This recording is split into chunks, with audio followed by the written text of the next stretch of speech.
Previously, we tracked Commander Meriwether Lewis and his contingent of the Corps of Discovery from the Bitterroot Mountains on their way to the Marias and Missouri rivers. The expedition explorers, under the co-commands of Lewis and William Clark, all were now heading back toward St. Louis after wintering on the Pacific coast. Lewis's men and horses foraged and surveyed the northwestern territory of Montana during most of July and the first weeks of August 1806. During that time, Commander Clark took his party, including Charbonneau, Sacagawea and Son, south, then east, initially pretty much retracing the path the Corps had explored the previous year en route to the Pacific Ocean. Some supplies had been stuffed underground near the three forks of the Missouri, and some left in the care of Shoshone villagers. Clark recovered supplies at Camp Fortunate on the Beaverhead River in Montana, including dugout canoes, ammunition, and tools. His men were so impatient to be chewing tobacco, that is, that they dug into the pit before even unsaddling their horses. Every article was found safe, though slightly damp. His party was still experiencing periods of cold nights, including frost on July 6. "I slept cold under 2 blankets," Clark reported.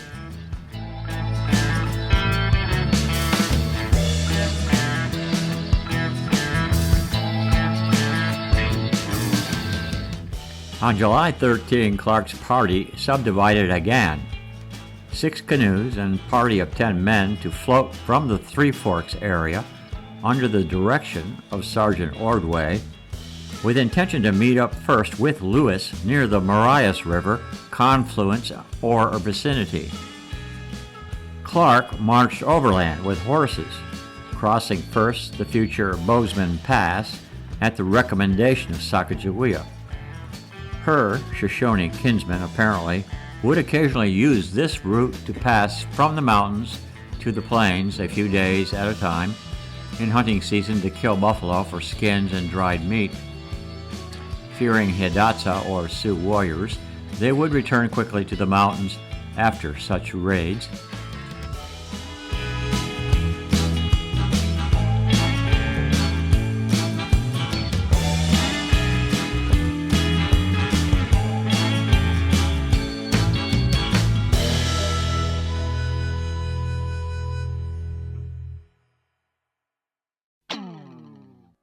Clark spied smoke rising on the horizon on July 18.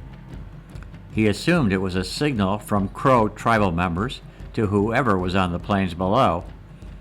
They often did this ritual to alert Shoshone traders with whom they customarily would exchange furs and meat. Or they would be signaling other bands that tracks of an enemy had been discovered. Nothing more came of this at the time.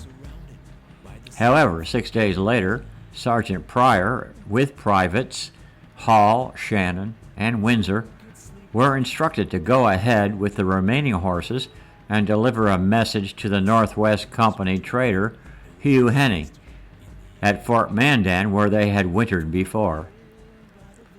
The horses were subsequently stolen, presumably by Crow, though Clark would not know this until the 4 men reunited on August 8. Piling on misfortunes, Pryor also had been viciously bitten by a wolf, or coyote, while asleep.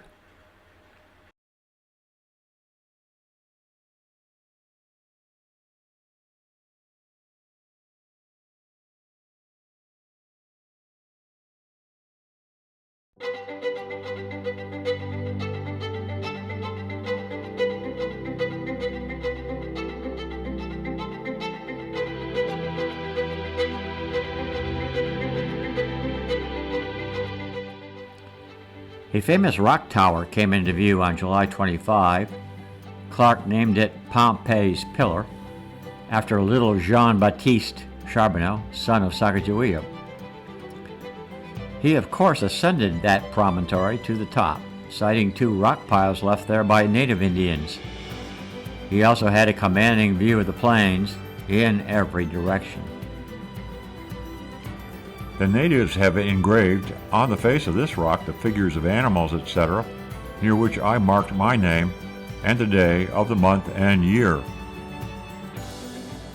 Clark's inscribed name and date are still there today. Camp was made on the south side of the Yellowstone River.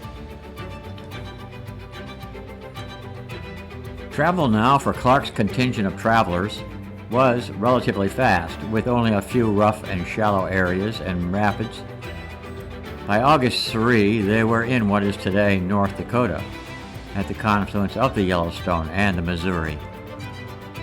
Again, the mosquitoes were so troublesome that Clark had a hard time finding a suitable camp anywhere, except on sandbars in the river. Even then, he said they were bearable only when the wind blew.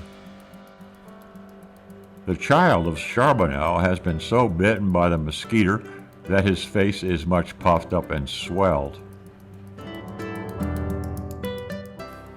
August 6, 1806. This morning a very large bear of white species discovered us floating the water and take us, as I presume to be buffalo, immediately plunged into the river and pursued us. I directed the men to be still. This animal came within about 40 yards of us and tacked about. We all fired into him without killing him, and the wind so high that we could not pursue him, by which means he made his escape to the shore, badly wounded. Clark's Journal.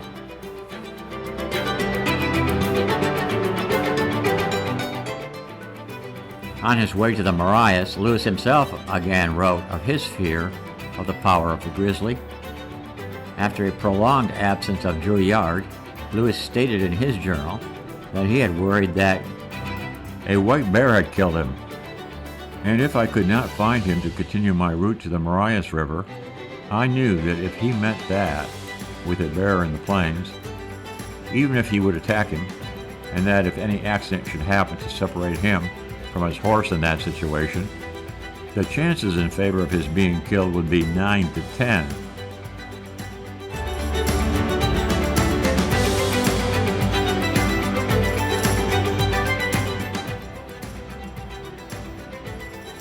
Captain Lewis hove into sight of the Clark party 6 days later on August 12. Lewis, still recovering from what Clark found to be a very bad flesh wound from being mistakenly shot in the buttocks by an unrepentant private Cruzat. Clark washed Captain Lewis's wound, which has become sore and somewhat painful to him.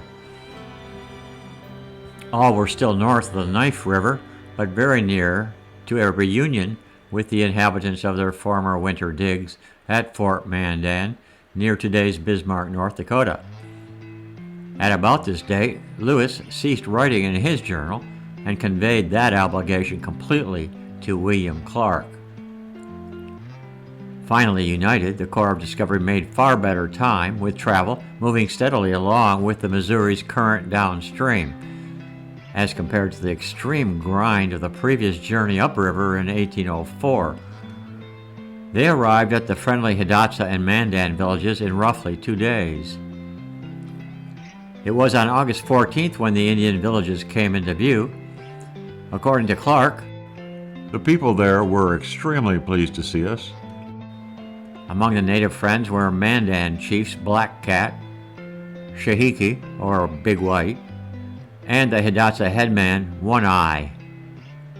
All the chiefs turned down Clark's invitation to come to Washington, except Big White and his family. Black Cat wanted to come, but was afraid of the Sioux, like the others. The Charbonneaus elected to stay with the Mandans. The trappers they met upriver, Dixon and Hancock, had asked Private John Coulter to join them on a trip to the Yellowstone country. He eagerly accepted the offer, but subject to the necessary approval of his captains. They agreed, but only on condition that no one else seek the same option, No one did, and the expedition continued downstream. Coulter remained upstream, returning to the wilderness and back to the mountains. As I shall recount later, Coulter would become legend in American mountain man history. The still angry Blackfeet would find him. Coulter's run saved him, but just barely. Whether deserved or not, Coulter has been assigned the distinction of being the first mountain man and first discoverer of the Yellowstone National Park. Clark thought that at least some others would be tempted to return to the Yellowstone country as well. It turns out that Drouillard did, and his story and tragic death will be told later. Drouillard, of Indian heritage himself, unfortunately believed his own instincts would keep him safe. However, one spring day, as he went out to set traps, Blackfeet, or Gros Ventre natives, found him and cut him to pieces. As fall approached, the men continued down the Missouri, leaving Charbonneau, Sacagawea, and their son with the Mandans. Clark offered to raise the boy, who was now 19 months old, and years later did so with the mother's consent.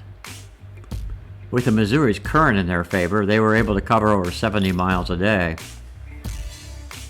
According to Clark's journal, even by August 19, Captain Lewis's wounds were still healing very fast. I am much in hope of his being able to walk in 8 to 10 days. A couple of days later, August 21, Clark met a man 32 years old who introduced himself as chief of the Arikara Nation. This man, they called the Gray Eyes, spoke of an ongoing war with the pesky Sioux. Several of these chiefs wished to accompany Lewis and Clark down the Missouri to the Great Father, as one of their own chiefs did already in the summer before. But Gray Eyes and some chiefs were apprehensive as to their safety when passing the Sioux downriver.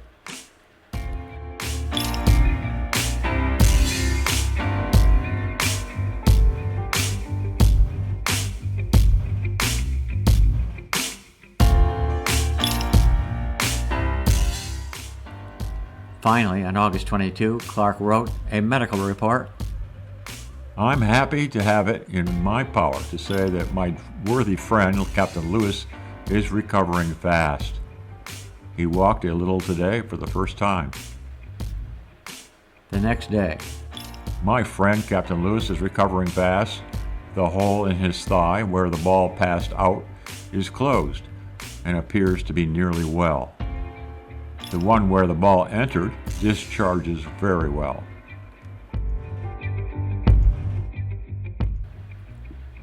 Four days later, the party passed the mouth of today's Niobrara River. That's where they encountered Indians, whom Clark assumed were Tetons, the same band that had been troublesome in the fall of 1804. August 26, Clark writes, We are now in the country where we were informed the Sioux were assembled, and we were much on our guard, determined to put up with no insults from those bands of Sioux. All the arms are in perfect order.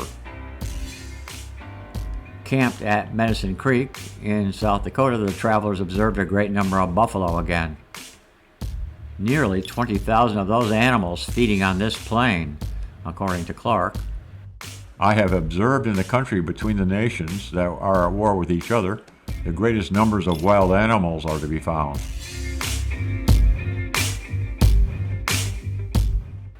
August 30, Clark wrote, After meeting some Indians along the bank, I told those Teton Indians that they had been deaf to our counsels and ill-treated us as we ascended this river 2 years past, that they had abused all the whites who had visited them since.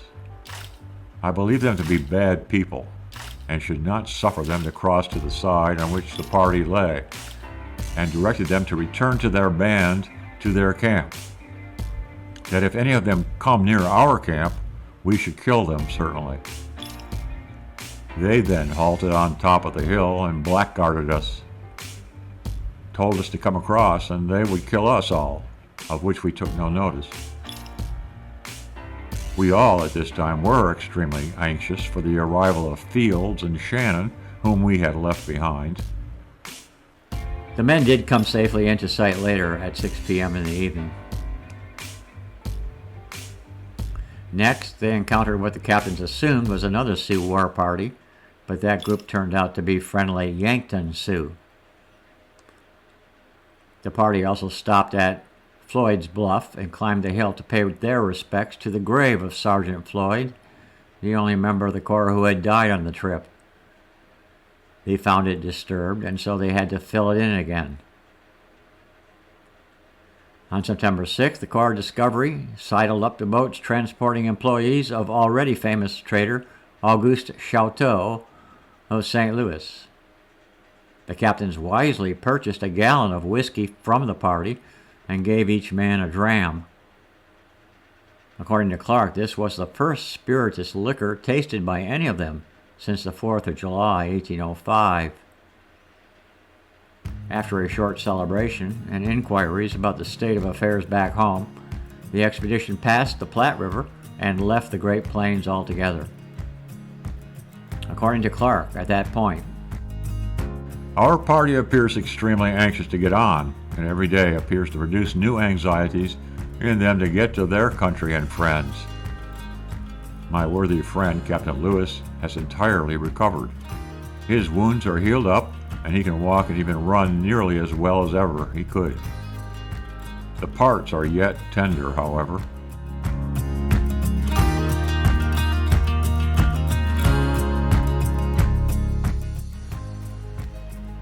Another group of boats heading north, all ready to trade with the Yanktons, triggered more celebration. Whiskey was exchanged among the men. They then passed the entrance of the Kansas River, which at that time was very low. They were now encountering fur trading parties moving upstream every day. On September 18th, the party was within 150 miles of the settlements, and by now it had entirely run out of provisions and trade goods. They renewed their efforts to get downstream, plying their oars very well, according to Clark. Some cows appeared on the riverbank.